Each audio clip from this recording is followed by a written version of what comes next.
Hello, and welcome to No Expectations Video Store, a very special fourth episode of our Cutting the Cult series. Today we're focusing on 1981's My Bloody Valentine. This film is starring Paul Kelman, Laurie Hallier, and Neil Affleck, along with a bunch of other interesting Canadian actors. And this film is directed by George Mihalka and written by Stephen A. Miller. Tell us a little bit about what it's about, Max. A boat. See, there's my Canadian coming out right there. A boat. About what it's about. A decades-old folktale surrounding a deranged murderer killing those who celebrate Valentine's Day turns out to be a true legend when group defies the killer's orders and people start turning up murdered. Holy cow. Well, thank you guys for joining us for another episode. This is the fourth one. I'm Ben. I'm James.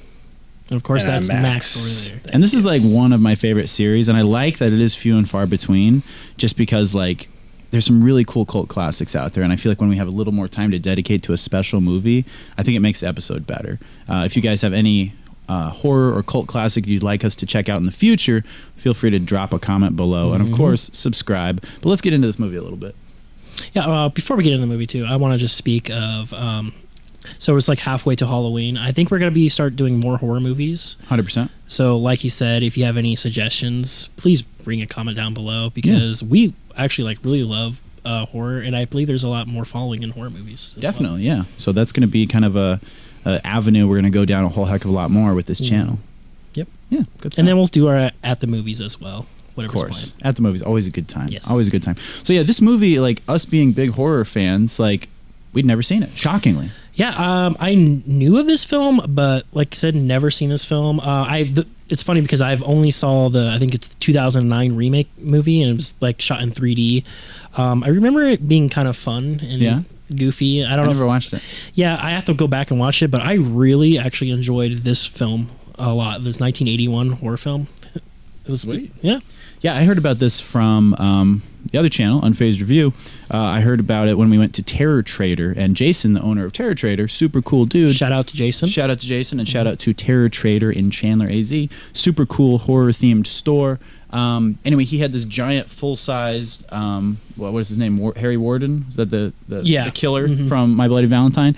And I asked him, I was like, oh, this guy's awesome. I'm like, he looks familiar, but I don't really know who he is. And he's like, My Bloody Valentine, dude. He's like, you haven't watched it? He's like, you call yourself a horror fan? I was like, I'm sorry, I haven't seen it. And he's like, well, do yourself a favor. He said, watch it. And he said, watch the extended cut. He said, watch the one that uncut, has the uncut additional footage in it. He said, because that really makes the movie. He said, the theatrical cut, it's all right. He said, but even the director was disappointed in how it came out because they trimmed so much of the good stuff out of it. The blood, the gore, the violence. Do you want to talk like what happened, like why they trim it? Oh yeah, let's talk about it. So because they had to get that, so it was originally going to be X-rated, which was intense, yeah. But what happened was during the time, John Lennon got assassinated, and so they wanted to cut a lot of violence out of movies, and this was one of the movies that was impacted by that. Interesting. So they had to trim all that blood and gore and everything, which is because I never watched the theatrical cut of this one. I just watched the uncut, and I could tell exactly what scenes were probably cut from the film because it's gruesome, and I think it holds up to this day. They did a good job. Yeah, I think they did a really good job. As far as the slasher genre goes, like for me, like that 80s era is like the pinnacle. Like that's the best. There's something about new ones now where I feel like maybe just because we've seen it so much, it all feels like it's been done to death, pun intended. But like the original ones, like there was something about the camp and the cheese that I love. Like I watch it and I'm like, sure, it's like it's meant to be kind of campy and the acting's bad sometimes, but that adds to the charm. It makes me like it more. Does. There's something about it where I'm just like, this is nice. I was smiling throughout this whole film. I was like, this is really good. Like it reminded me of like a Halloween film, a Friday the 13th. Like I mean, these movies are. I mean, I believe this movie was like very inspired by those films as well. 100%. One thing I really liked about this one too, like if we start heaping the praise on it, because I really did like it. It did something different. Like sure, of course, you had the young people in the town, the young couples, the romantic aspect, them trying to hook up with each other, the real kind of goofy camp humor that they tried to throw in there. But that being said, they did something different by having it take place in a mine. Yeah. That was really cool because I hadn't seen anything done like that. Yeah, it was a really good idea. And they really filmed in a mine. Yep, they filmed in a mine. Yeah, I was watching some of the behind the scenes there. The director was saying that they actually went to one that had just been shut down for like 6 months. So not very long. So that's dangerous. Yeah, super dangerous. Yeah. So can you imagine the waivers they had to sign on that one? But Anyway, yeah, so they went down there, and it was like a fully functional mine. And what was kind of funny was, you probably saw it in the panel that they did. He said when they went and scouted the location, everything was perfect. Like, 'cause it was only a 6-month-old mine. Well, since it closed had down. closed. Yeah. So it was still very fresh, right? So it was very dirty, very grungy, very much an active set. And they went back a few months later, and the people of the town had cleaned it up inside, and it was like sparkling clean inside. I didn't see that. And they were like, holy shit, what are we going to do? So they had to spend $50,000 of the budget to get a bunch of painters to come in and make it look all grungy and old again, like it did originally. Well, I read about, like, they said, like, the townspeople were super excited about this film, like, well, a movie just being filmed in their town. Yeah. So that's probably what happened. They were like, oh, let's make things, sparkly clean for this movie, which, I mean, awesome that you guys did that. But the art director had his job just like cut, like set, like he didn't have to do anything. Then all of a sudden they're like, guess what? But what a cool thing though, actually going into a mine. I think it was in I was about to say Saskatchewan, but I think I'm wrong. I'll have to look up where it was. But either way, it was a real mine, the real deal. Just totally beautiful. In Canada? I don't know. I have no idea. It was in Canada for sure, but I don't know exactly what part of Canada. But yeah, really cool. I admire that because, it had obviously been done. Like, they really did come close if you think about it. Like Harry Warden going to like a mental institution, much like Michael Myers. Yeah, it's Sydney Mines in Nova Scotia. Nova Scotia. Don't you know? Very cool. Shout out to Nova Scotia. Shout out to Harry Warden. But it's kind of cool that this didn't take place in a forest, with cabins or camping or anything like that, because it's like that had been done to death. So it's kind of neat to see, even if it is, a slasher film, kind of see a different approach to it. Yeah. So if the other movies are campy, this one is kind of miney, if you would. It was miney. It was very miney. Yeah. Minors aren't allowed to watch this film. It would probably freak them out, actually. Yeah, because it's rated X. Would. Definitely. What I like about this film, too, is just, like we said, like in that time era, like we don't ever see the killer unmasked until like maybe the last act of the film. And like Scooby-Doo. Yep. Yeah. I mean, like his outfit's just like you said, like you saw in Terror Trader, like, oh, creepy. Who is it? It's cool. Like it's a really badass outfit. He's terrifying. Yeah. I was thinking, I know I say this about a lot of the horror films, but I think it would be a really cool haunted walkthrough, like a Universal walkthrough. Imagine going into a mine shaft and like bodies dropping down, like the body on the noose, and then like someone like that chasing you. One of the scariest parts in the movie is when Harry Warden's coming through and he's breaking the lights in the mine. Like that was legitimately scary. I'm like, oh, they're amping it up. Even the scene, like you're saying, the bodies drop down. They could totally do this with this movie too. 100%. But I believe it's a Paramount, but Paramount's partner with Universal. When she's they're in the mine, the couple he went to go get like beer, and the clothes all drop down, and she's like getting freaked out and everything. That would be a great attraction for a haunted house. So much you could do. And one interesting thing about this is that they actually filmed on location. They were like 2,000 some odd feet underground. That's so cool. Like it was like the real deal. So like, just hearing that alone boosted my rating of the movie up a little bit because I'm like, oh, this was like the real deal. This wasn't like shot on a soundstage. Yeah. You know what I mean? So that's pretty cool. I feel like if I watched the theatrical cut, I would probably hate on it a lot. I might because the acting was very camp. Yeah. Like it was like very cheesy. Like you're watching, you're like, this is like a lot of their first movies. It's I believe this was one of his first movies he directed, right? Yeah, I think this was his second. Yeah. So like Friday the 13th is really cheesy too. Of course, yeah. So, but like, we love those. That's part of it. The camp is part of the appeal. Even if you look at the original Halloween, one of the best horror films of all time, you look at like Laurie Strode's friends, they were terrible actors. They were awful. But it's like, that's part of it. It's like, and a lot of those people, it's like their first movie, it's low budget. It's like, you get what you get, but I think it enhances it. And at that time, there's like a little innocence that goes in with the movie. And I don't know, it makes me like it more. Yeah. It's super cool. I think had this movie been made, like, well, I guess a prime example would be like the remake in 2009. No one really talks about that, but this one looks like it has a cult status. There's something to the era. It's funny because I looked up like people talking about the 2009 remake and stuff, and people actually really enjoy it. Really? They said like the special effects are a little cheesy because it was for 3D. Oh, got but like the blood and everything, the action, and like they did a good job remaking the film. Cool. So I want to go back and like I want to watch it. Like I bought it. I'm gonna watch it pretty soon, probably within the week. I'll probably watch it as well. Yeah, because I really did enjoy this. This was a surprise, fun, cheesy camp fest. Yeah, I'm happy with us picking this film. I agree. like, thank you, Ben, for suggesting of course. doing My Bloody Valentine. You're very welcome, yeah. Cool. And I think it was a very appropriate one for cutting the cult. Yep. I'm hoping more people will come and find the channel because of this video, because I feel like with a cult status movie, you got a lot of love for it out there. Yeah. You got a lot of people that are like, oh, shoot, more content about it. Yeah, there's people that love this film a lot more than us, and we just watched this, and I'm like, I know I'm going to love this movie more and more. I bet had I grown up watching this one, I would like really revere it. Yeah, it probably would have been like Evil Dead status for me, because I love Evil Dead series. One thing I love it. Hell yeah. One thing I really want to compliment on this is the cinematography.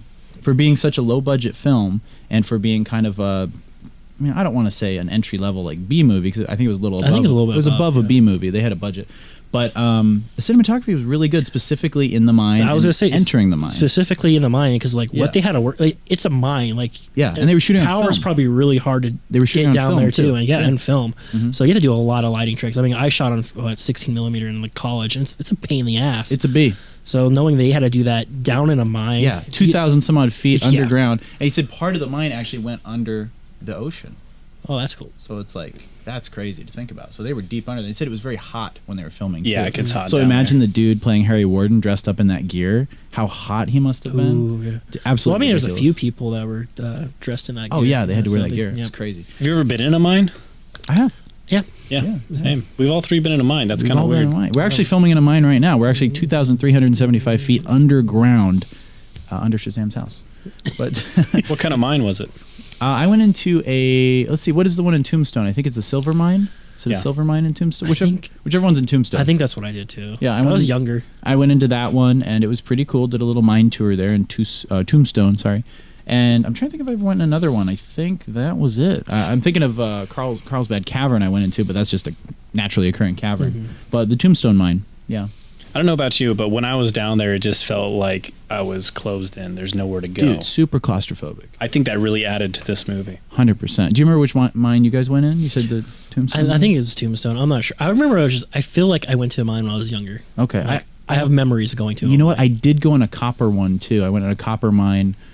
Oh man, I can't remember where it was as a kid though. I was probably like 10. I couldn't even tell you. I want to say it was like Williams or something like that. Yeah, I went to a copper mine in Williams. My grandfather was running that job, and I got to ride that elevator down. That's sick. And see the drill and all that. That's actually really cool. So yeah, there is something that's like just naturally dangerous and scary about it. So setting a horror film in there is just like the next logical step. Oh yeah. For like a filmmaker, you know.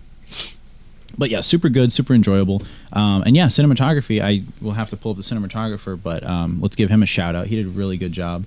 And I was about to compliment the set design, but it was like already there. Yeah, it's there. It's not really, that Valentine's Day dance. Hey, so that was the only dumb part of the movie, I would say, was like the whole reasoning behind it, you know?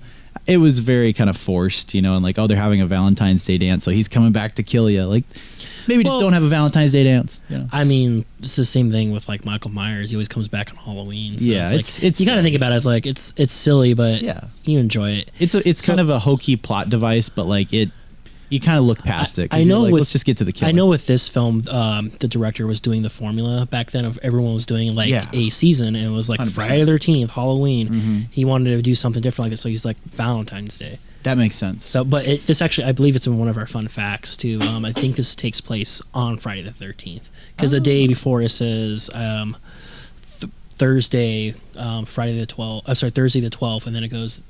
The party's on Friday. I think isn't it the 14th though for Valentine's Day? Yeah. So sorry, for the 13th. Sorry, for whatever. Got it. But whatever was leading up to it. The fact will have it better. It's cool. It's still cool. It's cool. Like it does take place on Friday the 13th, and I think the Saturday as well. I've never seen anything done for New Year's. It'd be cool to do a New Year's killer. You know. No. Yeah, interesting. Father Time. It comes I was trying to in. think of like no. I'm like no. That's no. Interesting. But yeah, this was really cool, really unique. No breakout actors in here that I saw. I kind of looked through the IMDb a little bit when I was doing alternate casting, and like I think a lot of them went on to be like successful character actors or like people who did bit parts and things in TV shows, but there was no breakout person. There was no like Jennifer Aniston. I think like no, the like, main guy who like rescues the girl. I forget the character's name. I feel like I've seen him in a few things. I think Axel was the other guy, blonde. Yeah, so I think you're thinking of Paul Kelman, TJ. Yeah, he kind of looked a little bit like there were scenes in there where he kind of looked like Robert Downey Jr. sort of. I'm looking at the IMDb here, and there's a lot of these profiles that do not even have pictures. Yeah. That's kind of like The Warriors. That's another movie, another one that we did on Cutting the Cult. Check it out if you haven't after this video. And a lot of the cast in there just did not go on to be very successful, aside from like James Remar and a couple others. Again, this movie was not successful back then. Yeah. It was a box office flop. Yeah, it's one of those that achieved cult status over time, which is kind of a trend with most of these cult classics. It's like they gain that following after like 5 years, 10 years plus, you know. And especially when the uncut version came out. I think when the uncut came out a few years ago, right? They redid some scenes. It was just really cool. Like you can tell which scenes they re-added in there. There was specifically a scene.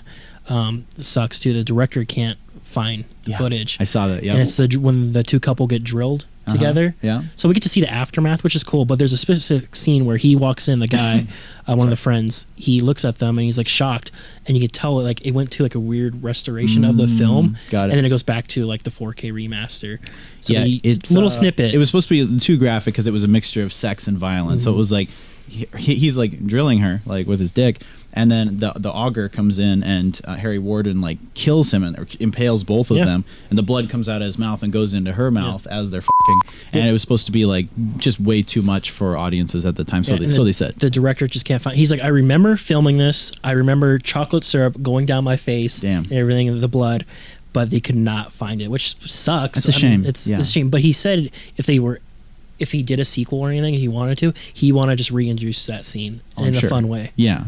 Yeah, you could tell kind of in the panel, like, he was a bit of a perv, you know, and you kind of like that from a director, though. You want him to be kind of sadistic and kind of twisted, because those guys make the best horror movies, usually. Yeah, I mean, it's funny, too, because the beginning scenes where they're all showering, all the men and everything, so they're filmed waist up, but during filming, they're actually naked. Like all the actors and the cast are naked. They didn't need to be. Yeah, they are. There's something about some artists and some directors where I think they're doing it just to be a little perverse. Yeah, they just like seeing the dick swinging. Seeing the dick, seeing the ass. That's what I think it is. There's something to it, you know. I think there was definitely an era of like I heard that Marlon Brando back in like late '90s, early 2000s taught an acting class. I think it was in the '90s, and a bunch of celebrities went to it. It was like this super expensive thing. Robin Williams witnessed it. A bunch of other people went to it, and I guess Brando just like made it very odd and like made people get naked, you know, or encouraged them to get naked, and did a lot of like very odd method acting and kind of took things a little too far to the point where it just sounded fucking, you know, just kind of like it was being sexual to be sexual. But shout out to Brando. I do love Brando, but he was an eccentric one. Yes. Definitely. I heard it was very odd, according to the stories I've heard. I don't know if it's true or not, but yeah, as far as My Bloody Valentine goes, this one was really cool, and I wish it would have spawned some sequels. Yeah, so that's one of the facts. He approached Paramount in 2001 with a synopsis for a sequel, but due to the poor box office records with the original film, they declined. He had 3 ideas, I believe. One of them was going to be like they're recovering the heroes and everything. They're going to have kids and stuff, and I think it's going to be like another like copycat kind of killer thing. Okay. And then, which I was like, eh. Yeah. And then another one which I liked because this is what he wanted to do is like John Carpenter was doing at the time. What he really wanted was you know how Halloween 3 was. So it would be a completely different story, but it takes place on Valentine's Day. Cool. So it would have been really cool, like an anthology film thing. Yeah. Although I do think people would have liked to have seen this character return. Yeah, there was, and scary. That was a third one. It was like I think it was like just Return to the Mine. It sounded really cheesy. It didn't have something really built to it yet. Okay. But they did plan sequels. He wants to still do it. I think if it gets in our following again, because that article I was reading was like last year. Oh, wow. So they're still talking about this film. Okay. You know what would have been interesting, just off the top of my head, imagine if you did do it, what is this, 40 years later, 40 plus years later? Imagine if it's a ghost town. They don't really know, except for a few little stories of why the town was abandoned. And people come in to like, excavate that mine, see what's in there, and then somehow Harry's still alive down there. Well, Harry died. Yeah, Harry died, but the evil of that day lived on.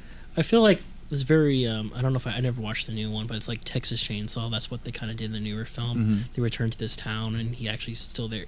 I don't know if I really like that because they're doing it with a lot of films these days with like even Halloween.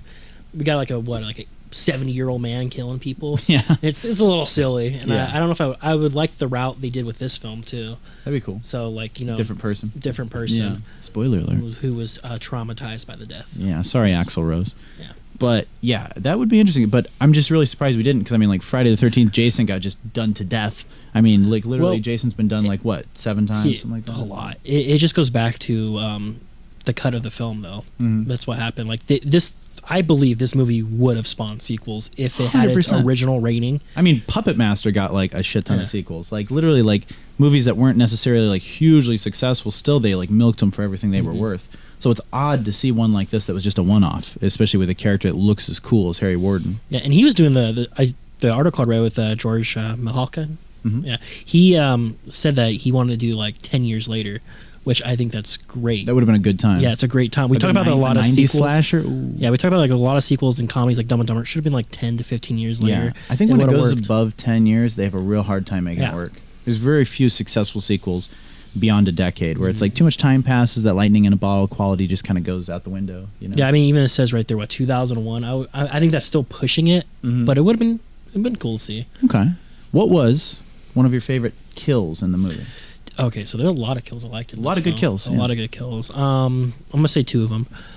For one, with like the guy who was like trying the practical joke, so the pickaxe going through his chin, That was cool. and coming out, and his eyeballs like literally dangling there. That was a good one. I think it was badass. It was sick. And then also the scene with we talked about it with like all the stuff falling down and everything when she was like, "Hello, Harry," like I don't know what the character's name is. Where are you?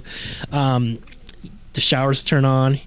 She thinks he's in there. She goes in there, walks in there, and he just grabs her by the head, lifts her up to the shower pipes, and just goes right through her mouth and just squirting blood and everything. That's one of everyone's favorite executions, I think, in that one. It was really because it was very Jason Voorhees. It was very violent, and just the way he lifts her up. Yeah, and that was foreshadowed. Did you see that? Where the guy in the beginning, her boyfriend, lifts her up the same exact way in the very beginning and kisses her, and it's the exact same thing. I didn't notice that. They said to achieve that she had some sort of rig that was connected to her leg to help boost her up. He wasn't actually pulling her from her neck. Yeah, her head. I mean, even there's a lot of scenes I go in here. Like even the death part with the laundromat.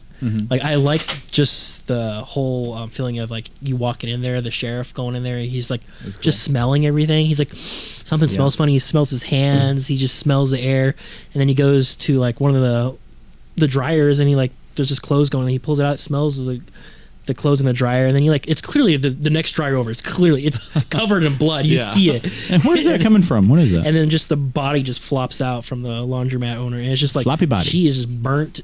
Her eyes. That was a sick one. That was a good one. She's like melty face and everything. It was gross. Like I said, like the effects hold up in here. Like whoever did like the special effects in this movie, they did a fantastic. They did a really good job.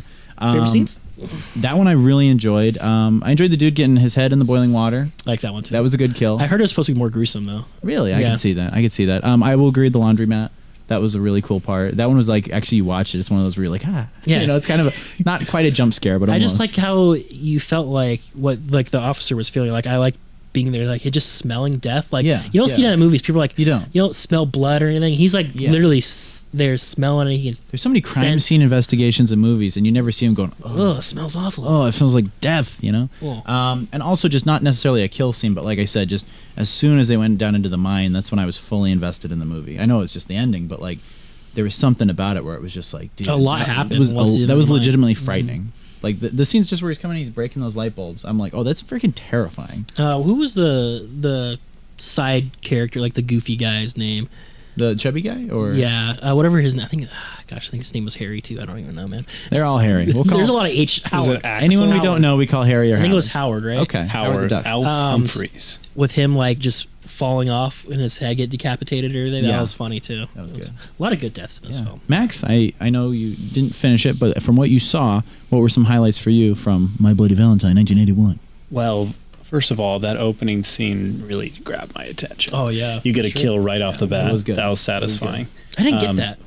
Yeah, it was like someone was going down there to bang. Oh, I was watching a different cut, maybe. No, I think you were watching. Was I watching the DVD? The girl with the heart tattoo on her boob? Yeah. Yeah, it got pretty hot and steamy. Wow. So does that mean she was down there with Axel? Axel was just getting all the ladies. Oh, you know what? That's right. That's why. Okay, that makes more sense. Yeah. I didn't think about that. Yeah. So she knew who it was. Yeah.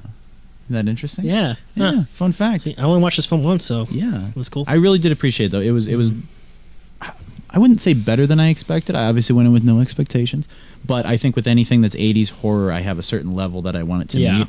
And this definitely met it. This one definitely met it. I think it surpassed it for me. Did it? Yeah, I really like. I didn't go with like expectations. I heard like, oh, it's a good killer movie. Okay. Like, okay, cool. I'll watch it. I was kind of hoping for it to be a little bit darker. It had a little bit more of that camp humor in it, which is fine. It's fun. But I was expecting it to be a little more like, oh my god, like this is grotesque. You know, I didn't get quite enough of that, but I still really enjoyed it. Yeah, I think it was still a really good movie. I really liked this film. I feel like if we had modern special effects, that your mind would be changed a little bit.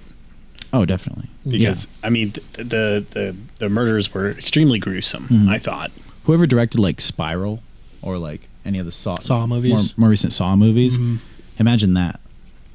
Specifically Saw 6. That's one of the gruesome ones. Yeah. You want to get into some fun facts on this bad boy? Yeah. So we already did one. So I'll start from the top. Yeah, please do. spooky facts. Spooky facts. Spooky.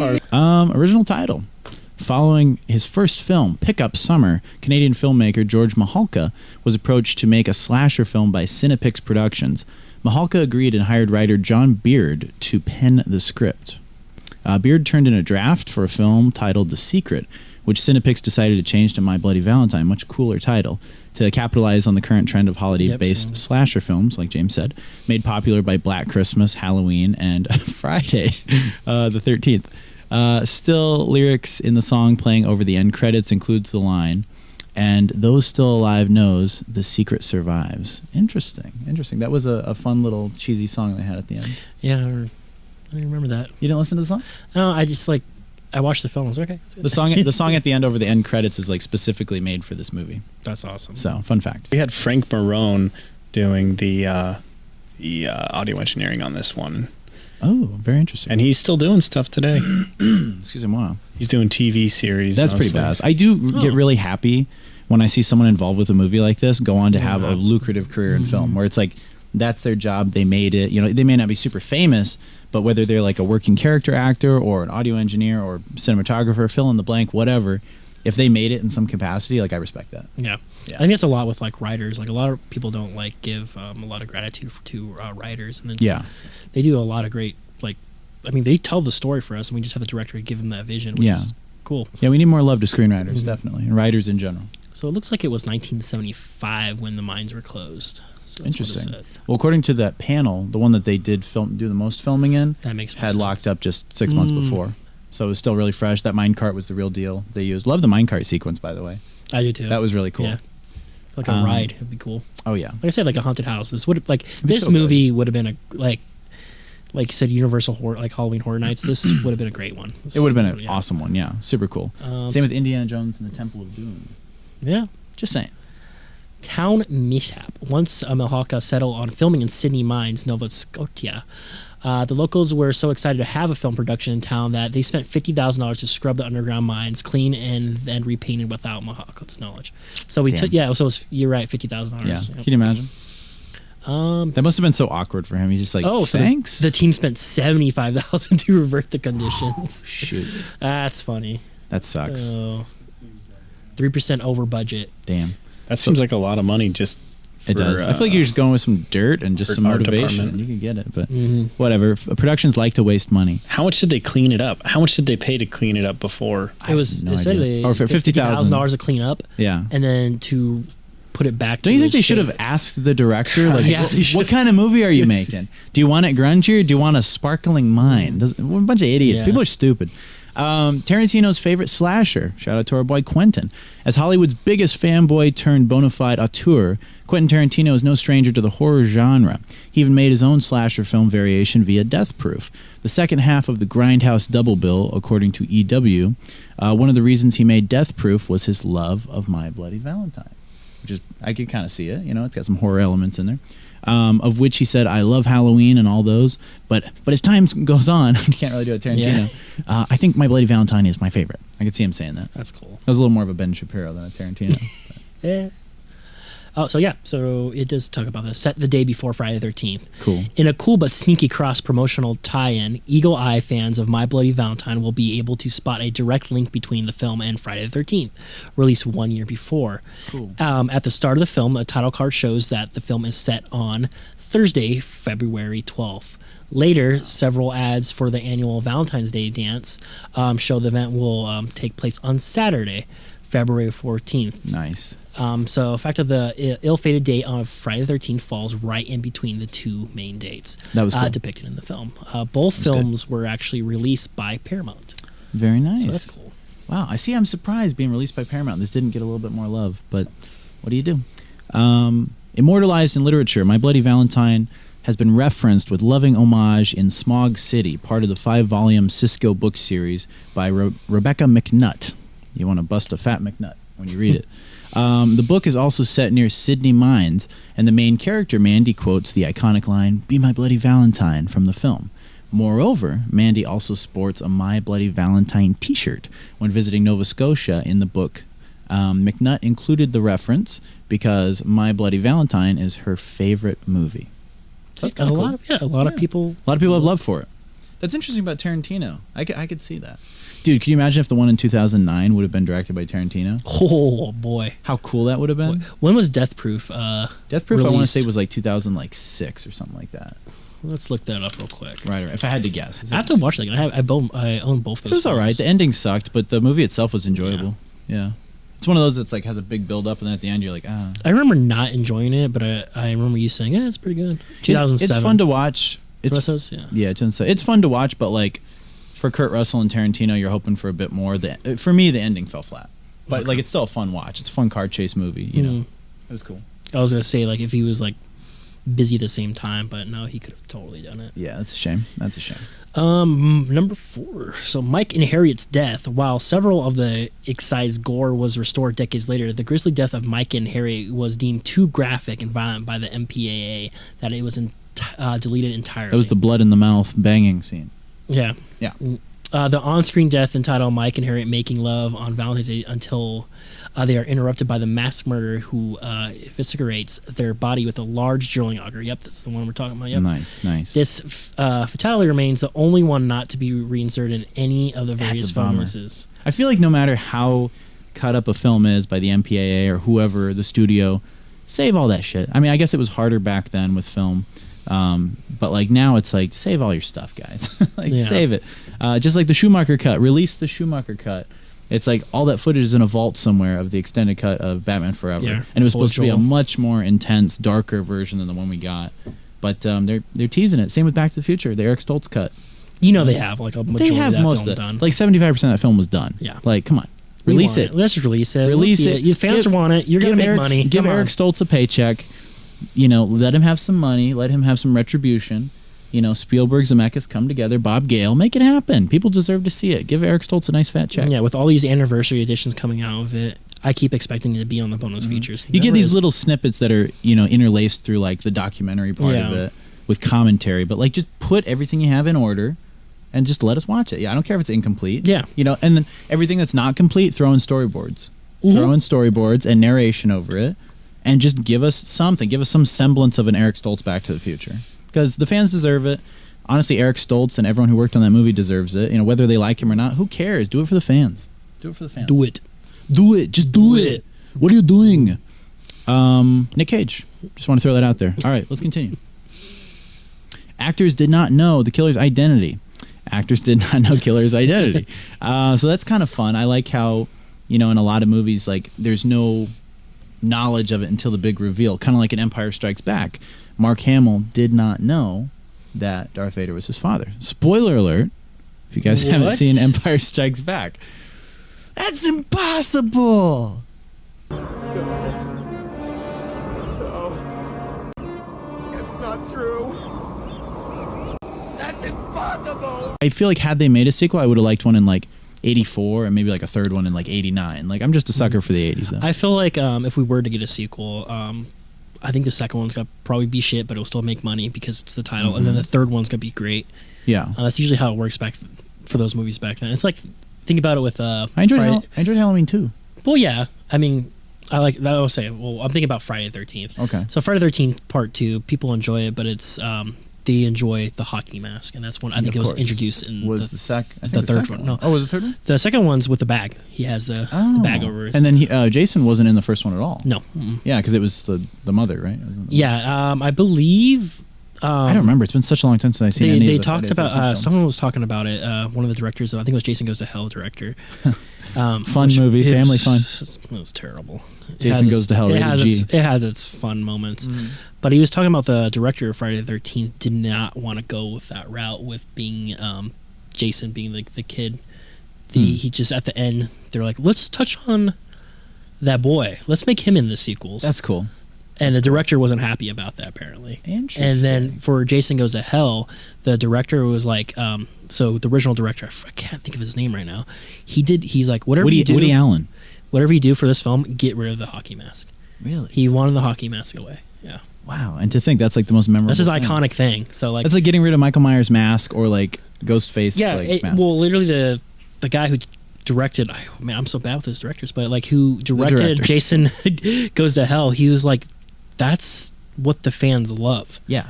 He's like, why would you take that away? He's like, this is for the fans. And I guess the guy, the original Friday the 13th, he's like, basically the fans. Wow. But this is like hearsay, so I don't. In Canada, the hockey mask isn't scary at all.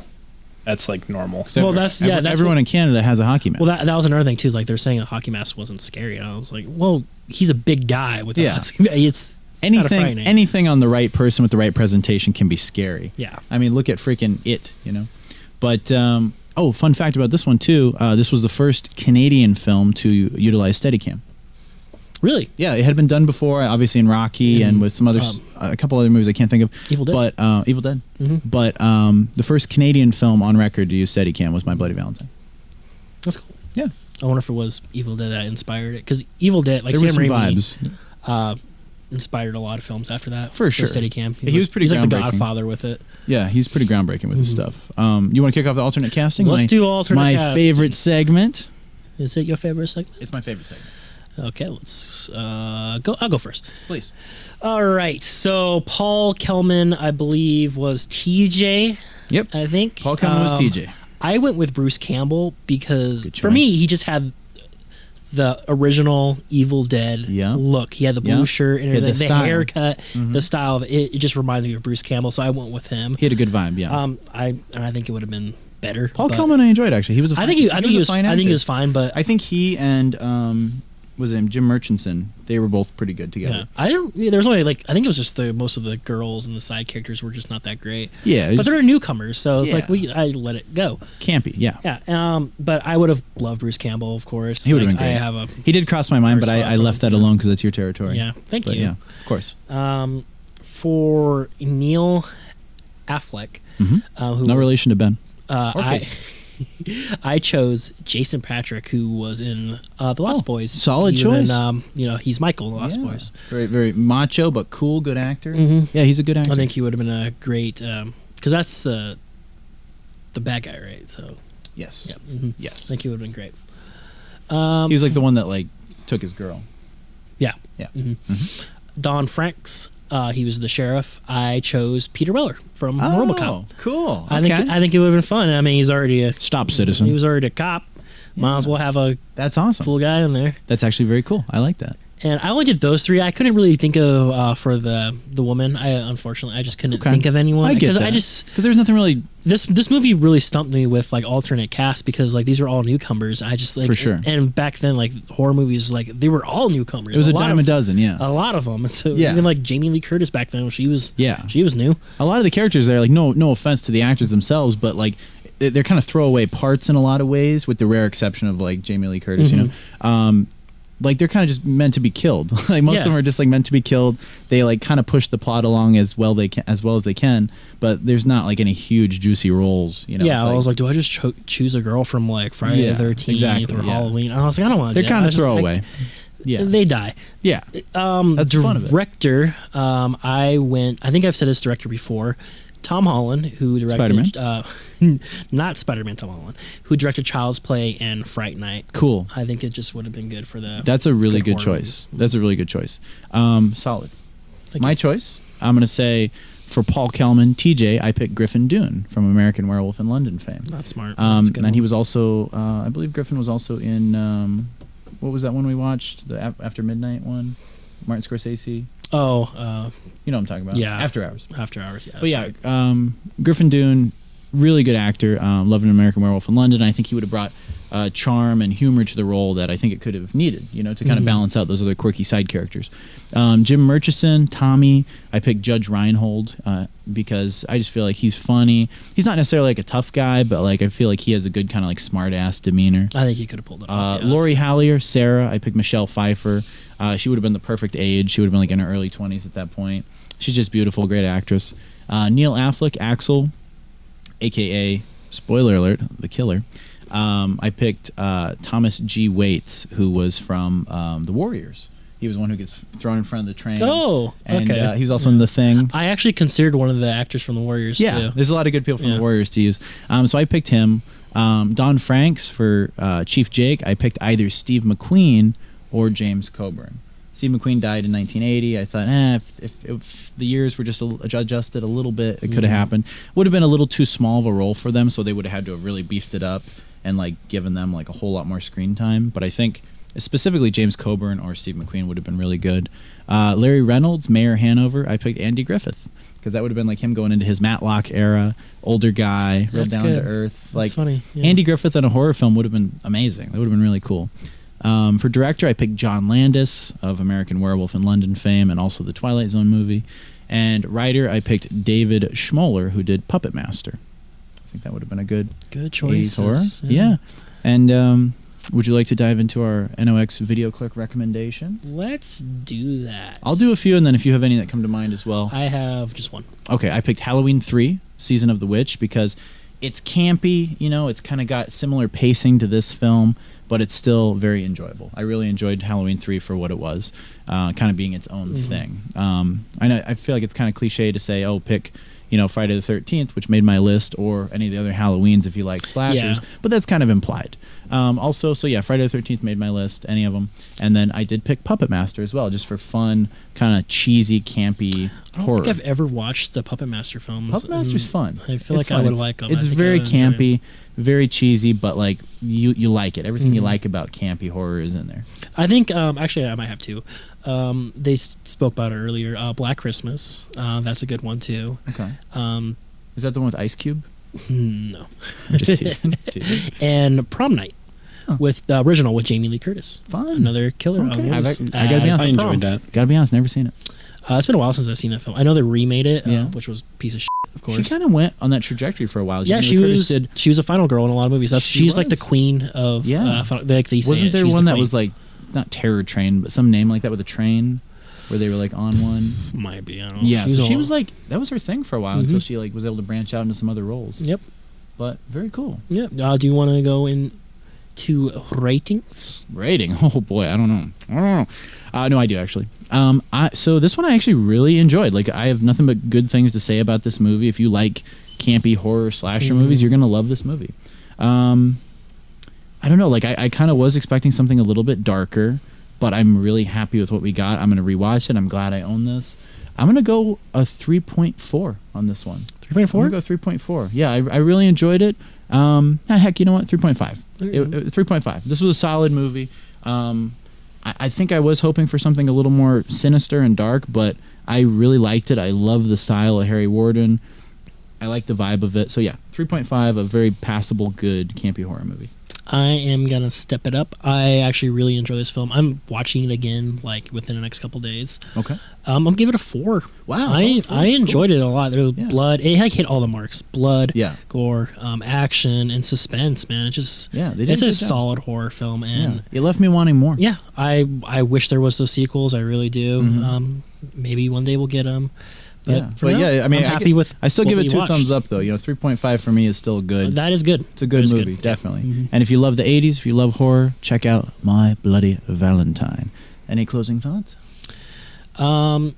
Yeah. Sorry that we did promise we were gonna do a series on Walter Hill. Sorry. Nice.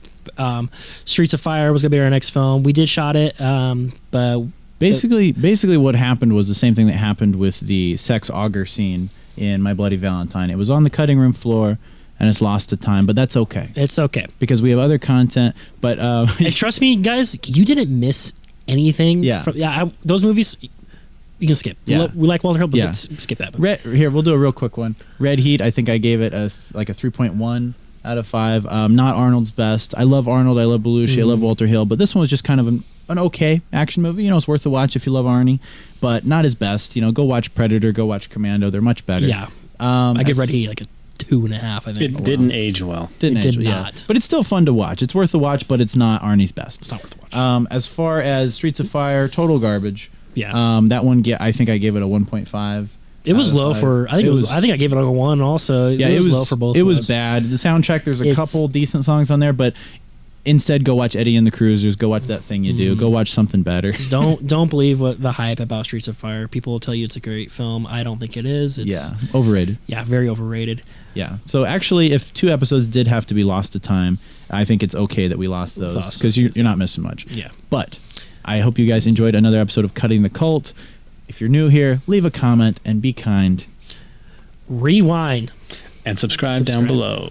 Thanks for watching. Oh, and by the way, My Bloody Valentine, worthy of its cult status. Yes.